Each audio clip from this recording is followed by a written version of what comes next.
Speaker ఇప్పుడు ఈ అసెంబ్లీలో మీ అసెంబ్లీకి సంబంధించి కానీ బడ్జెట్కి సంబంధించి ప్రభుత్వం 9 నెలల పాలనకు సంబంధించి అనేక వైఫల్యాల గురించి మీరు చెప్తా రావడం జరిగింది సార్ ఇప్పటివరకు.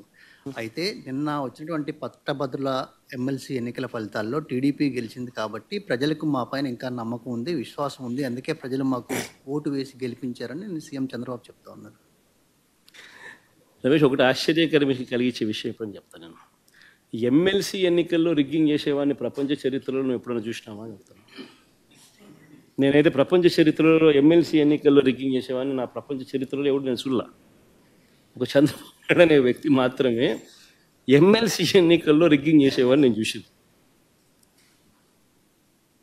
అయినా కానీ శ్రీకాకుళంలో మాస్టర్లు బాగానే బుద్ధి చెప్పారు కదా. శ్రీకాకుళంలో మాస్టర్లు, గవర్నమెంట్ టీచర్లు, ప్రైవేట్ టీచర్లు అందరూ కూడా బాగానే బుద్ధి చెప్పారు కదా, గట్టిగా అర్థమయ్యేట్టుగా చెప్పారు కదా.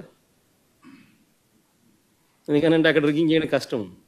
టీచర్లు వచ్చి కొట్లాడతారు, ఎందుకంటే వాళ్ళే బూతుల్లో ఏజెంట్లు, వాళ్ళే బూతుల్లో పోలింగ్ ఆఫీసర్లు, టీచర్లే. సో వాళ్ళ ఓట్లు వాళ్ళకి రాకుండా చేసినామని అంటే వాళ్ళంతా ఒప్పుకోరు. కాబట్టి అక్కడ యూనియన్స్ అన్నీ ఉంటాయి కాబట్టి చేయలేకపోయింది.